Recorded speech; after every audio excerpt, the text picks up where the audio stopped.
Hello बच्चों, welcome back to DPS classes. इस video में मैं आपको क्लास 12th का पेपर करवाने वाला हूं जो कि मैथमेटिक्स का है।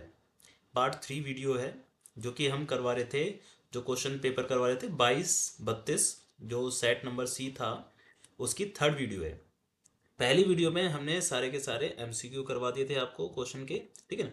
जितने भी सेक्शन ए है वो सारे के सारे एमसीक्यू हमने पार्ट ए में करवा दिए थे।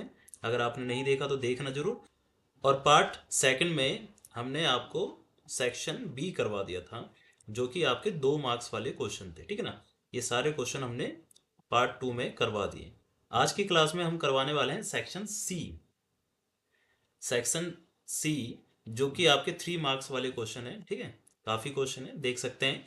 26वां है, फाइंड करना है इसमें इंटरवल कि कहाँ पर इंक्रीजिंग डिक्रीजिंग है, इसको इवेल्युएट करना है, इसको भी इवेल्युएट करना है। और इसमें डी अपॉन डी एक्स निकालना है।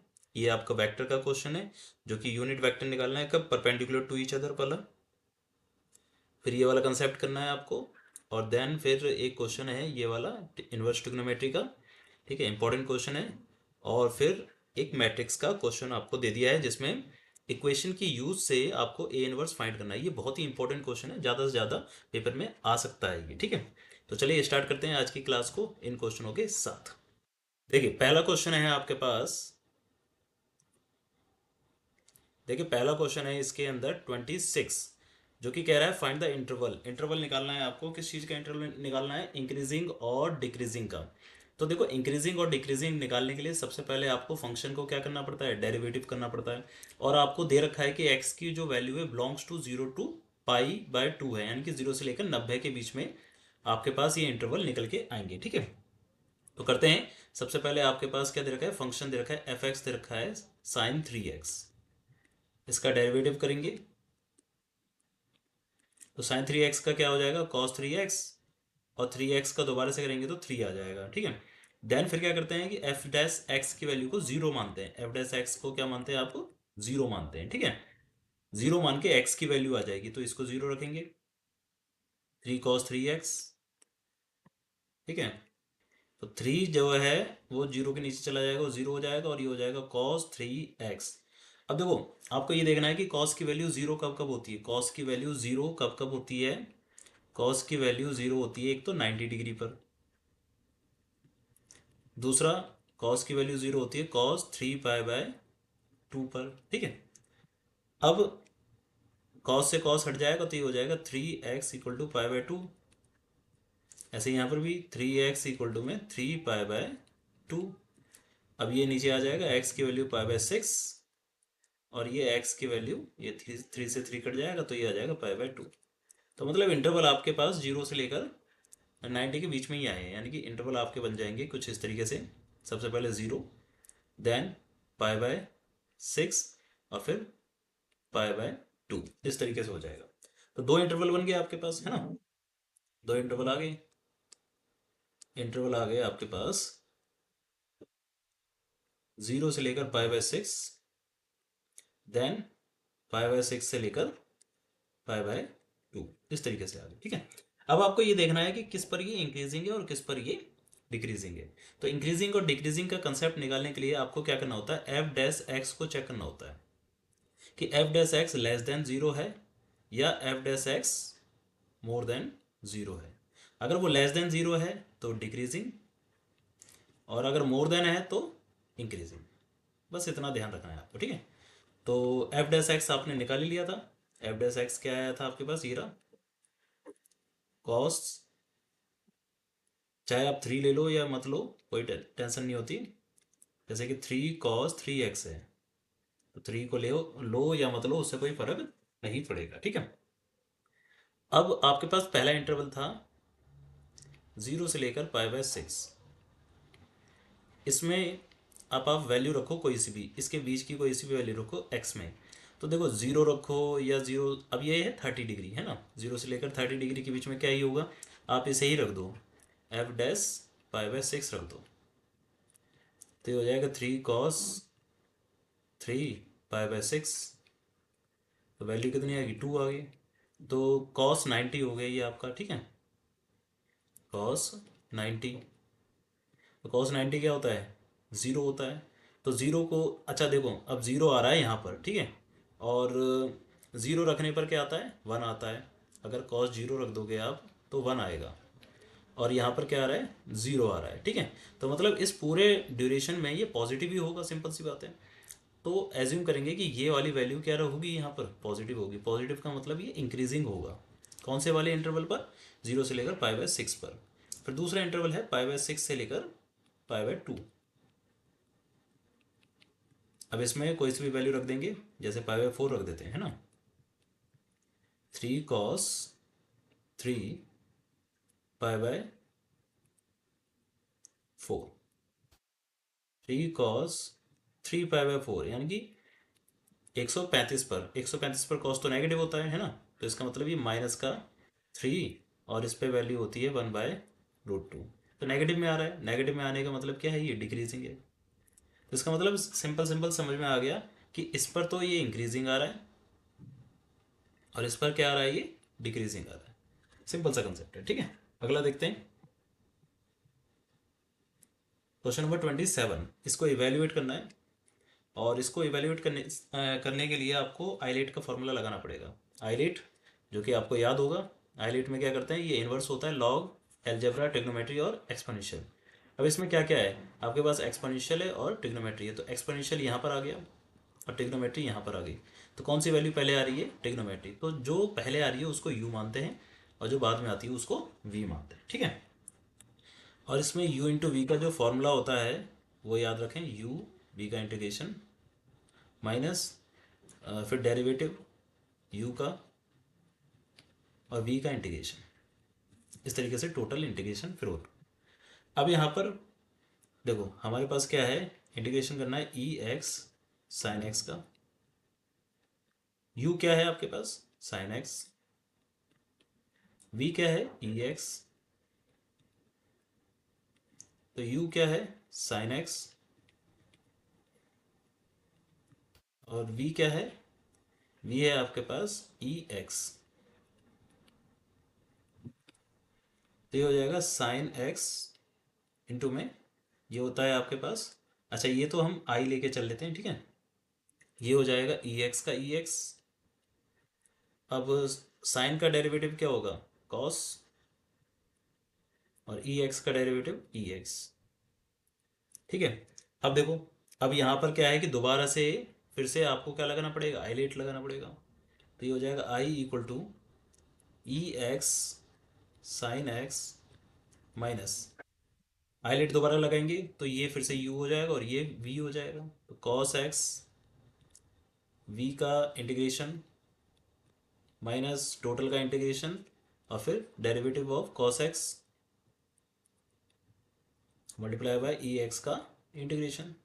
कंसेप्ट बहुत सिंपल सिंपल से हैं, ठीक है, बस ध्यान रखना है थोड़ा सा।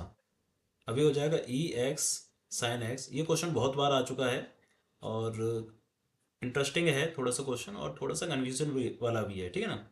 अभी हो जाएगा देखो, कॉस एक्स तो कॉस एक्स रहेगा, और ई एक्स का ई एक्स हो जाएगा माइनस। अब यहाँ पर क्या है कि आपके पास कॉस एक्स का डेरिवेटिव क्या होता है, माइनस का साइन एक्स। तो यहाँ माइनस से प्लस हो जाएगा ये साइन एक्स, और मल्टीप्लाई बाय इंटीग्रेशन रहेगा यहाँ पर, ठीक है। और मल्टीप्लाई बाय ई एक्स का इंटीग्रेशन ई एक्स हो जाएगा डी एक्स। अब इसमें आपको ध्यान के रखना है एक चीज, इसको देखो, इंटीग्रेशन ई एक्स साइन एक्स, इंटीग्रेशन ई एक्स साइन एक्स, ये किसके बराबर था, आई के बराबर। तो यहाँ पर इसको भी हम क्या लिख देंगे, आई लिख देंगे। ये हो जाएगा I equal to e x sine x. इसको मत लिखना, क्योंकि ध्यान रखना कि इंटीग्रेशन के साथ जो होगा वो आई होगा, ठीक है। ये इंटीग्रेशन के साथ नहीं है पहला वाला, ठीक है।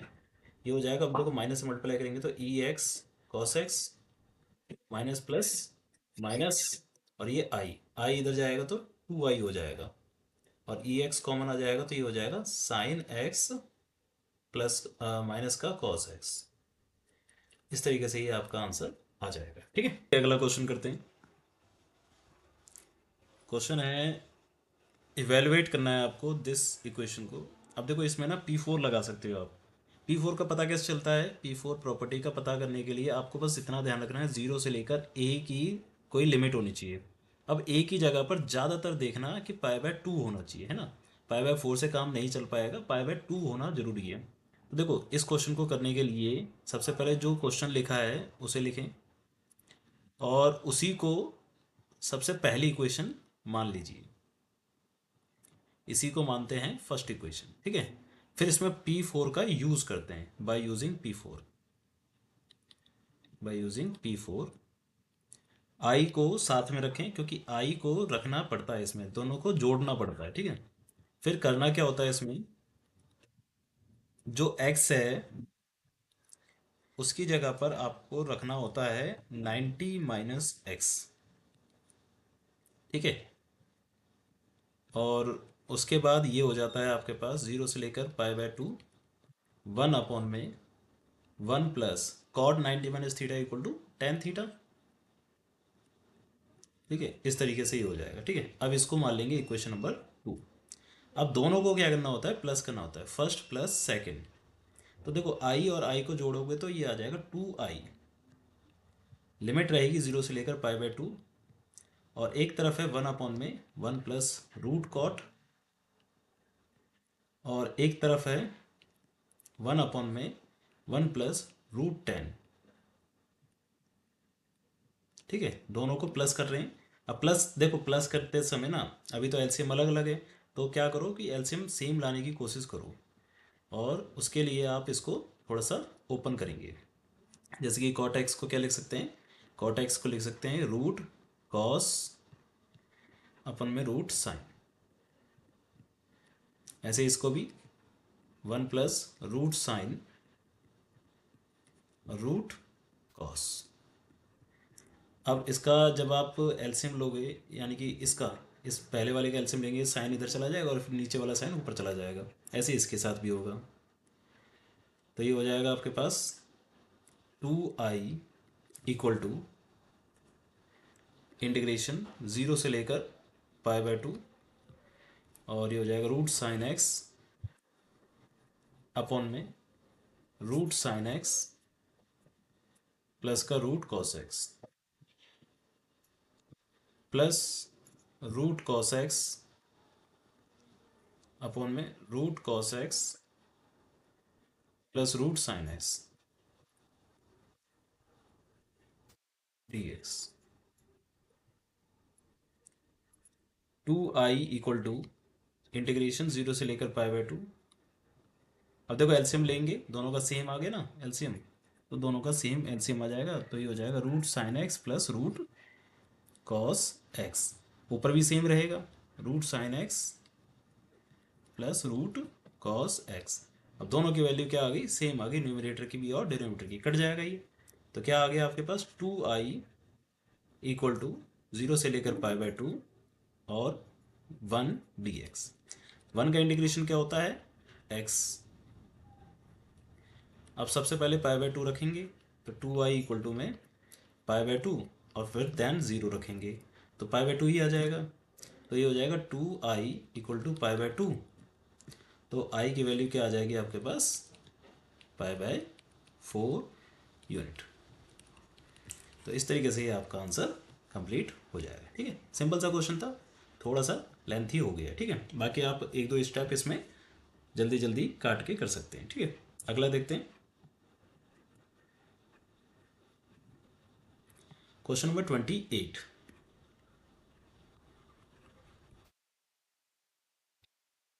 क्वेश्चन नंबर 28 है y equal to tan inverse √1 - x और 1 प्लस एक्स। तो इसमें dy/dx निकालना है, सिंपल सा कंसेप्ट है वैसे तो। सबसे पहले tan को उधर ले जाएं तो ये हो जाएगा tan y, और रूट को भी उधर ले जाएं तो ये हो जाएगा tan स्क्वायर y। या तो चलो एक एक स्टेप दिखा देता हूँ मैं। tan y इक्वल टू में √1 - x और 1 प्लस एक्स, स्क्वायर इधर जाएगा तो ये हो जाएगा tan square y equal to में 1 - x अपॉन में 1 प्लस एक्स। इस तरीके से फिर अब इसको डिफ्रेंशिएट कर दो, ठीक है। अब डिफ्रेंशिएट करेंगे इसको विद रिस्पेक्ट टू एक्स। तो tan स्क्वायर वाई का क्या हो जाएगा, 2 tan वाई, ठीक है। पहले तो पावर का हो गया, फिर tan वाई का हो जाएगा sec स्क्वायर वाई, और फिर y का हो जाएगा dy/में डी एक्स, हमें D Y upon D X find करना है। इसमें लग जाएगा u अपॉन वी, तो u का डेरिवेट 1 माइनस एक्स का डेरिवेट होगा, और इसको एज इट इज़ माइनस इसको एज इट इज़, और इसका derivative divide by 1 plus X का होल स्क्वायर। अब देखो ये सारी टर्म जो है इधर आ जाएगी नीचे, तो ये बचेगा क्या, D Y upon D X, ऊपर सॉल्व कर देंगे पहले तो ये हो जाएगा 1 माइनस एक्स का, तो -1, और ये 1 plus X minus 1 minus X और इसका 1 divide by 2 tan Y sec square Y. अच्छा, सेक स्क्वायर वाई को एक चीज़ लिख दो, tan में कन्वर्ट कर दो, है ना। कैसे लिख सकते हैं, 1 plus tan square x into में 1 प्लस एक्स स्क्वायर, ये वाला टर्म, ठीक है। अब इसको सॉल्व करते हैं, D Y upon D X, ये हो जाएगा माइनस का 1 माइनस का एक्स और माइनस का 1 प्लस का एक्स अपॉन में 2। अब देखो tan वाई की वैल्यू ऊपर हमें दे रखी थी, ये रही, tan वाई की जगह पर ये लिख सकते हैं, ठीक है। तो ये हो जाएगा √1 माइनस एक्स और 1 प्लस एक्स इंटू 1 प्लस, इस पर भी यही वैल्यू लिख देंगे, ठीक है। tan वाई हो जाएगा, सॉरी यहाँ पर tan वाई की वैल्यू यही है, बट इसमें क्या है, रूट था और इस पर स्क्वायर है, तो रूट हट जाएगा, तो ये हो जाएगा आपका 1 माइनस एक्स और अपॉन में 1 प्लस एक्स, इस तरीके से multiply by 1 plus x square, ठीक है, इस तरीके से। अब देखो एक्स से एक्स कट जाएगा, तो D Y upon D X equal to minus का 2 डिवाइड बाय 2, ये अलग अलग हो जाएगा, √1 माइनस एक्स और √1 प्लस एक्स, इस तरीके से मल्टीप्लाई, इसका एलसीएम लेंगे तो ये हो जाएगा 1 प्लस एक्स प्लस का 1 और माइनस का एक्स, इस तरीके से divide by 1 plus x into में 1 प्लस एक्स का होल स्क्वायर। अच्छा, ये स्क्वायर था, मैंने अंदर लिख दिया गलती से, होल स्क्वायर। तो देखो 1 प्लस एक्स से एक ये कट जाएगा, ठीक है, एक्स से एक्स कट जाएगा और 2 से ये 2 कट जाएगा, वो बात। तो D Y upon D X equal to -1 upon में, अब देखो यहाँ रूट है और यहाँ पर 1 प्लस एक्स है, तो इसे भी काट दो आप, ठीक है, कितनी बार में, √1 प्लस एक्स बार में, तो ये वैल्यू आ गई आपके पास। देखो ये रूट के अंदर 1 माइनस एक्स है, रूट के अंदर 1 प्लस एक्स है, तो ये वाली वैल्यू और ये वाली वैल्यू आपस में हो जाएगी √a² माइनस बी स्क्वायर, तो a² minus B square multiply, क्या बचा आपके पास, 2 बचा है यहाँ पर, ठीक है, इस तरीके से। तो ये वैल्यू आ जाएगी माइनस का 1 अपॉन में 2√1 माइनस एक्स स्क्वायर आंसर, ठीक है। थोड़ा सा कॉम्प्लिकेटेड था, बट क्वेश्चन सिंपल सा था, ठीक है, नोट कर सकते हैं आप इसको। अगला क्वेश्चन देखते हैं, क्वेश्चन नंबर 29, ठीक है। क्वेश्चन है वेक्टर का, क्या कह रहा है, find the unit vector, unit vector निकालना है। तो यूनिट वेक्टर का फॉर्मूला क्या होता है, पहले इसको समझे। यूनिट वेक्टर यानी कि a cap equal to 1 upon determinant into vector, ठीक है, ये होता है। बट क्वेश्चन कह रहा है कि perpendicular to each of the vector a plus B और a माइनस बी।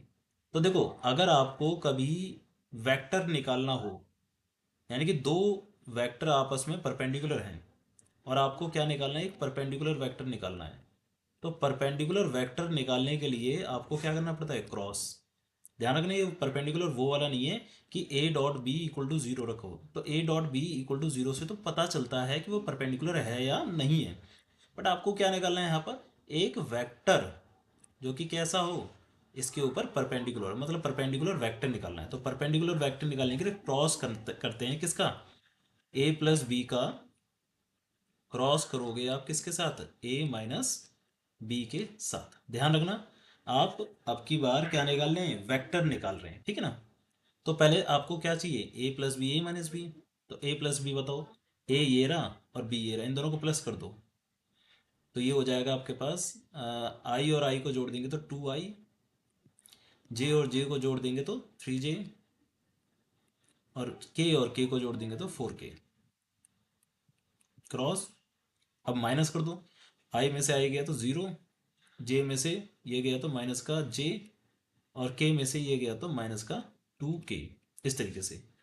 ठीक है, अब ये इसका क्रॉस करने के लिए क्या करेंगे आप, सबसे पहले आई, जे और के लिखेंगे, फिर पहले वाले वेक्टर को 2 3 4, फिर दूसरे वाले वेक्टर को 0 -1 और -2। इसका सीधा सीधा डिटरमिनेंट निकाल दो बस। अब इसको हम मान लेते हैं सी वेक्टर। ठीक है, एक सी वेक्टर निकल के आएगा आई, इससे रिलेटेड रो और कॉलम चली जाएंगी। ठीक है ना, तो रो और कॉलम चली जाएंगी, मैं ऐसे दिखा देता हूँ, ये रो चली जाएगी और ये कॉलम चले जाएगा। ठीक है, तो क्या बचेगा आपके पास, ये बचेगा 3 4 और -1 और -2। ठीक है, ध्यान रखना इस चीज। तो जब 3 को -2 से मल्टीप्लाई करा तो -6, और -1, फिर बीच में माइनस आता है, -1 को 4 से करा तो माइनस का 4 आएगा, तो प्लस का 4 हो जाएगा। ठीक है, अब ये प्लस का जे आएगा, बट साइन क्या हो जाता है इसका, चेंज हो जाता है। फिर इसमें भी यही होगा, इससे रिलेटेड रो और कॉलम चली जाएगी, तो ये बचेगा अब आपके पास। तो 2 को 2 से मल्टीप्लाई करेंगे तो माइनस का 4 आ जाएगा। ठीक है, और 4 को करेंगे तो 0 आ जाएगा, तो ये हो जाएगा आपके पास माइनस का 4 और 0, फिर प्लस का के, फिर इसमें भी ऐसे ही होगा, इससे रिलेटेड रो और कॉलम चली जाएगी, तो ये बचेगा, तो माइनस का 2 और 0 हो जाएगा। ठीक है, ध्यान रखना, माइनस का 2 और 0 हो जाएगा। ठीक है, तो सी वेक्टर आ जाएगा आपके पास, इसको माइनस करेंगे तो माइनस का 2i, और प्लस का 4J, और माइनस का 2K। इस तरीके से ये आपका एक वेक्टर निकल के आएगा। ठीक है, अब इसी वेक्टर का आपको क्या निकालना है, यूनिट, यूनिट वेक्टर निकालना है। अब इसका यूनिट वेक्टर निकालना है। ठीक है, ध्यान रखना, मैं फिर से बता रहा हूँ कि क्वेश्चन में बच्चे को कंफ्यूजन होती है कि क्रॉस कब निकालें। तो क्रॉस तब निकालना है जब आपको किसी भी दो वेक्टर का परपेंडिकुलर वेक्टर चाहिए। ठीक है ना, किसी भी दो वेक्टर का एक परपेंडिकुलर वेक्टर चाहिए तो उसको क्रॉस करना पड़ेगा आपको। ठीक है, अब आप इसका यूनिट वेक्टर निकालने के लिए क्या करोगे, 1 अपॉन सी का डिटरमिनेंट, सॉरी सी का मैग्नीट्यूड और सी का वेक्टर। तो सबसे पहले सी का मैग्नीट्यूड निकालते हैं। फॉर्मूला होता है √a² यानी कि 4 + 16 + 4, इस तरीके से हो जाएगा, तो ये हो जाएगा 24। 24 को क्या लिख सकते हैं, 2√6। ठीक है, तो अब सी वेक्टर है हमारे पास, माइनस का 2i, प्लस का 4J, और माइनस का 2K। ठीक है, इस तरीके से, और डिवाइड बाय 2√6, सबको अलग अलग कर दो, -2 अपॉन में 2√6i, प्लस 4 अपॉन में 2√6j, और माइनस का 2K अपॉन में 2√6। जो जो कट रहा है काट दो, ये कट जाएगा, ये कट जाएगा 2 बार में, और ये इससे पूरा पूरा कट जाएगा। तो ये आ गया आपके पास सी कैप यानी कि यूनिट वेक्टर, -1 अपॉन में √6i, प्लस 2 अपॉन में √6j, और -1 अपॉन में √6k। ठीक है, यानी कि अगर आप इसका अगर मैग्नीट्यूड निकालोगे तो आपके पास क्या निकल के आएगा, 1 निकल के आएगा। ठीक है, क्योंकि देखो 1 4 और 1 6 होता है ना, नीचे भी 6 है, तो वैसे ही वैल्यू कट जाएगी। ठीक है, तो इस तरीके से आपने क्या निकाल दिया इसमें, यूनिट वेक्टर।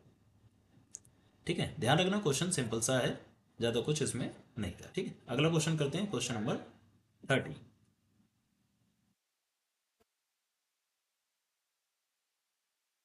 तो देखिए क्वेश्चन नंबर 30 है आपके पास, सिंपल सा क्वेश्चन है वैसे तो ये। देखो अगर ये डायरेक्टली हो ना, तो tan−1x, ये लिखा है tan−1x, और ये किसका फॉर्मूला होता है, 2 tan−1x का, और ये किसका फॉर्मूला होता है, 3 tan−1x का। तो बताओ इन दोनों को जोड़कर ये 1 है, 1 tan−1x, 2 tan−1x, 3 tan−1x होगा, बिल्कुल होगा। यानी कि ये दोनों आपस में क्या हो जाएंगे, बराबर हो जाएंगे। बट ये आपका 3 नंबर का क्वेश्चन है, तो थोड़ा सा आपको तरीके से करना है। ठीक है, तो करना क्या है, क्या करते हैं, लेट करते हैं एक्स की जगह पर tan θ। तो यहाँ पर ये हो जाएगा tan−1 tan θ plus tan−1 2 tan θ upon में 1 - tan² θ, और इक्वल टू में, इक्वल टू भी साथ में लेके चलते हैं। ठीक है ना, बराबर आ जाएगा अपने आप। tan inverse 3 tan theta minus tan³ theta upon में 1 - 3 tan² थीटा। ठीक है, अब tan से tan हट जाएगा तो क्या बचेगा, थीटा। ये किसका फॉर्मूला हो गया बताओ, ये फॉर्मूला हो गया tan tan 2 थीटा का। ठीक है, और ये tan इनवर्स, ये किसका फॉर्मूला होता है, tan 3 थीटा का।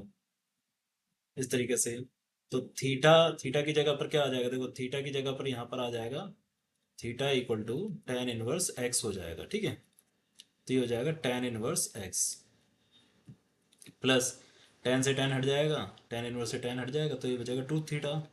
ठीक है, या तो ऐसे ही कर दो इसको, इस वाले को अभी लिखो ही मत, थीटा ही रहने दो। ये हो जाएगा 2 थीटा और ये हो जाएगा 3 थीटा, तो ये हो जाएगा 3 थीटा इक्वल टू 3 थीटा। दोनों सेम आ गया है ना, LHS इक्वल टू RHS आ गया। तो ये प्रूव हो गया कि ये दोनों आपस में क्या है, बराबर। ठीक है, अगला देखते हैं क्वेश्चन नंबर 31। ठीक है, ये देखते हैं, ये सिंपल सा, ये क्वेश्चन थोड़ा सा इंपॉर्टेंट है। tan inverse sine inverse sorry sine inverse x plus sine inverse 1 - x equal to cos inverse x। थोड़ा सा ध्यान रखना है, इसको ध्यान रखना, ठीक है ना, थोड़ा सा ध्यान रखना है इसमें करना क्या है। ठीक है, तो ये हो जाएगा आपके पास sine inverse x plus sine inverse 1 - x। अब इधर ना आप इसे लिख दो, जैसे कि हमारे पास फॉर्मूला होता है sine inverse x plus cos inverse x equal to पाई/2 होता है। तो कॉस की वैल्यू लिखेंगे तो क्या लिख सकते हैं, पाई/2 माइनस साइन इनवर्स x। ठीक है, तो ये हो जाएगा आपके पास sine inverse x plus sine inverse 1 - x और ये हो जाएगा 90। ये वाली वैल्यू इधर ले आओ। ठीक है, तो ये साइन वाली वैल्यू इधर आएगी तो ये 2 हो जाएगा, क्योंकि sign inverse x plus sine inverse x 2 sine inverse x। अब क्या करना है आपको कि इस वाली वैल्यू को इधर ले आओ, तो ये हो जाएगा 2 sine inverse x equal to 90 minus sine inverse 1 - x। इसमें फिर से फॉर्मूला लग जाएगा कि 2 sine inverse x equal to, अभी से लिख सकते हैं कॉस कॉस इनवर्स x, क्योंकि 90 minus sine inverse x cos inverse x, इस तरीके से लिख देंगे। अब देखो यहाँ तक करने के बाद ना, अब आपको x की वैल्यू रखनी है, तो लेट करना है x की जगह पर थीटा साइन थीटा रखना, क्योंकि ये हट जाएगा तो ये हो जाएगा 2 साइन इनवर्स और यहाँ लिखेंगे साइन थीटा इक्वल टू में कॉस इनवर्स 1 - साइन थीटा, इस तरीके से। ठीक है, तो ये हो जाएगा आपके पास साइन से साइन हट जाएगा 2 थीटा बचेगा और ये कॉस इनवर्स 1 - साइन थीटा, इस तरीके से रहेगा। अब क्या करेंगे कि कॉस को, इस वाले कॉस को इधर लाने की, इधर ले आएंगे। ठीक है, तो ये हो जाएगा cos 2 theta equal to 1 - sine theta. अब इसमें cos 2 थीटा का एक फॉर्मूला लग जाएगा, जो कि किस में होता है, साइन में होता है। तो cos 2 थीटा का फॉर्मूला होता है 1 - 2 साइन² थीटा, जो कि यहाँ पर अप्लाई कर सकते हैं आप। तो यहाँ आ जाएगा 1 - 2 sine theta equal to 1 - sine theta. 1 से 1 कट जाएगा, क्या माइनस से माइनस भी कट जाएगा, तो ये बचेगा 2 sine theta equal to sine theta. अब साइन को इधर लाएंगे, साइन से साइन मत काटना, साइन को इधर लाएंगे तो ये हो जाएगा 2 sine theta minus sine theta equal to 1। Sine common आ जाएगा, क्या हो जाएगा 2 साइन थीटा -1 इक्वल टू में, सॉरी यहाँ 0 बचेगा, 0 आ जाएगा। ठीक है, तो एक बार साइन थीटा इक्वल टू 0 हो जाएगा, एक बार 2 साइन थीटा -1 इक्वल टू 0 हो जाएगा। तो थीटा की वैल्यू क्या आ जाएगी, साइन 0 कब होता है, यानी कि 0 पे ही होता है, साइन 0 डिग्री होता है, 0 हो जाता है।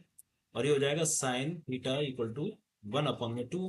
तो साइन की वैल्यू 1/2 कब होती है, सीधा सीधा लिख देते हैं, साइन की वैल्यू 1/2 होती है 30 डिग्री पर, यानी कि पाई/6 पर। तो थीटा की वैल्यू तो ये आ गई, बट थीटा की जगह पर हमने क्या माना था, देखो थीटा की जगह पर हमने माना था sine theta equal to X था, हमें एक्स की वैल्यू निकालनी थी यहाँ पर, ठीक है ना। तो sine theta equal to X था, या तो आप यहीं पर कर दो, देखो यहाँ पर इस सिंपल सा कर सकते हैं इसको। थीटा की वैल्यू निकालने से अच्छा क्या है,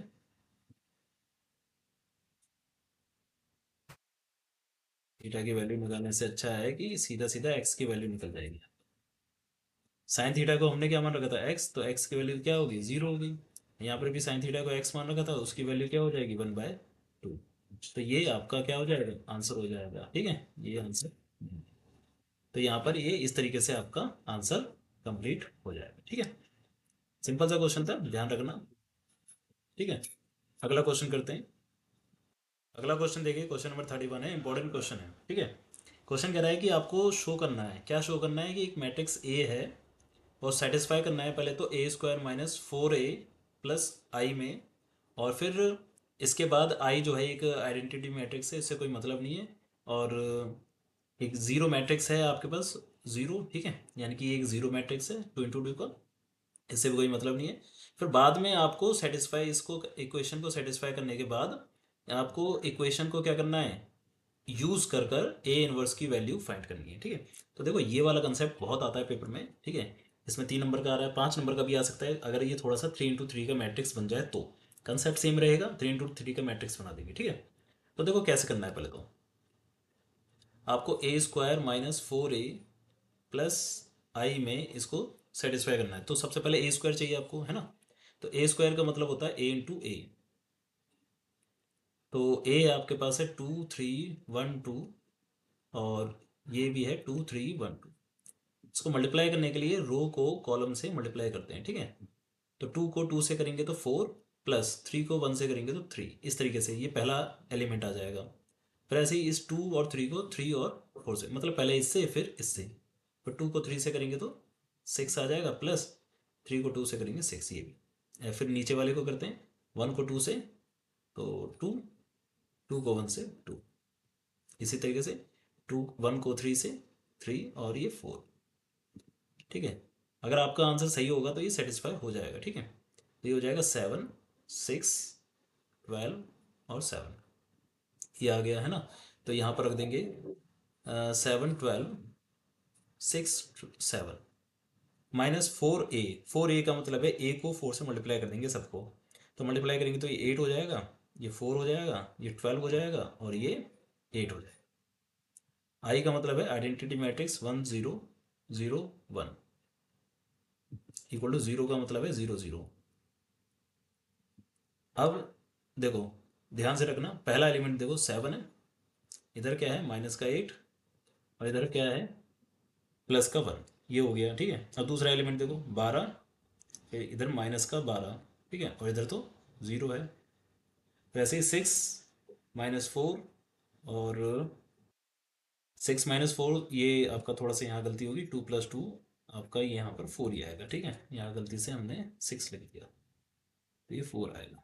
देखो ऐसे अगर आपकी कोई गलती होगी तो इसमें आपको समझ में आ जाएगी, तो ये हो जाएगा आपका 4, 4 - 4 0 हो जाएगा, फिर 7 - 8 और प्लस का 1, इस तरीके से इक्वल टू 0 0 आना चाहिए, और 0 0 आ रहा है, देखो अब आप इसको सॉल्व करोगे ना, तो ये हो जाएगा 7 - 8 -1, और ये 0। तो 12 में से 12 गया तो 0, 4 में से 4 गया तो 0, और इसमें से भी ये गया तो आपका 7 + 1 8 हो जाएगा, 8 में से 8 गया तो 0, तो ये सेटिस्फाई हो गया आपका, ठीक है। तो इसके बाद अब आपको क्या करना है कि आपको ए इनवर्स फाइंड करना है। तो ए इनवर्स को फाइंड करने के लिए आपको इक्वेशन का यूज़ करना है। तो इक्वेशन क्या थी आपके पास, देखो इक्वेशन थी a² -4a प्लस का आई इक्वल टू 0, ये था आपके पास, ठीक है। अब इसमें क्या करना है कि आई को सबसे पहले इधर ले आओ, ठीक है, इस तरफ लाओ। तो a² माइनस का 4a इक्वल टू में माइनस का आई, इस तरीके से हो जाएगा। अब आपको ध्यान रखना है कि आई और ए को मल्टीप्लाई करके ए आएगा, ठीक है, और आई और ए इनवर्स को भी मल्टीप्लाई करके ए इनवर्स आएगा, और ए इनवर्स को मल्टीप्लाई कर कर आई आएगा, ये कंसेप्ट ध्यान रखना है। फिर ए इनवर्स से बोथ साइड आपको मल्टीप्लाई करना है, ठीक है, ए इनवर्स से बोथ साइड क्या करना है आपको, मल्टीप्लाई करना है, ठीक है। तो ये हो जाएगा ए इनवर्स, और इसको लिख सकते हैं a × a -4 × a inverse × a, और इन दोनों को मल्टीप्लाई करके क्या आ जाएगा देखो, ए और ए इनवर्स और आई को मल्टीप्लाई करके ए इनवर्स। अब इन दोनों को मल्टीप्लाई करेंगे तो ये आ जाएगा देखो आई, इसको भी आई और इक्वल टू ए इनवर्स। ठीक है, इस तरीके से अब ए और आई को मल्टीप्लाई कर ए आ जाएगा 4i equal to A inverse. तो यहाँ पर ये प्रूव हो गया कि ए इनवर्स की जो वैल्यू है वो किसके बराबर है, ए माइनस 4i के। ठीक है, अब आपको ए इनवर्स निकालना था तो सबसे पहले ए लिखो। ए क्या है आपके पास, ए था आपके पास 2312, 2312 माइनस 4i। ठीक है, आई लिखना है ना, देखो 4i लिखना है। ठीक है, तो 4i 1001 इस तरीके से। तो ये हो जाएगा 2312 माइनस 4004। तो इसको माइनस कर देते हैं, तो 2 में से 4 गया तो माइनस का 2, 3 में से 0 तो 3, 1 में से 0 तो 1, 2 में से 4 तो माइनस का 2। तो इस तरीके से ये आपका क्या आ गया, ए इनवर्स आ गया। तो समझ में आ रहा है, तो सिंपल सा क्वेश्चन हो गया ये। तो ये आपको मैंने सारे क्वेश्चन करवा दिए जो कि आपके सेक्शन सी से रिलेटेड थे। और जो कि पेपर कौन सा था आपका, 22-32 सेक्शन सी, सेट सी सॉरी, और सेक्शन सी भी था। और ये किसका था, HBSC का। ठीक है, तो HBSC का जो हमने एक क्वेश्चन पेपर करवा रहे थे उसके काफ़ी पॉइंट हो गए, हमारे सेक्शन सी तक कंप्लीट हो गए। अब आपके पास सिर्फ रह गई है केस स्टडी। तो केस स्टडी अगली वीडियो में हम करते हैं। और ये वीडियो आपको समझ में आई हो, नॉलेजेबल लगी हो, तो इसको लाइक ज़रूर करें और अपने फ्रेंड्स में शेयर भी करें। और चैनल को सब्सक्राइब करें ताकि अगली वीडियो आपको टाइम टू टाइम मिल जाए। तो चलिए मिलते हैं फिर अगली क्लास में।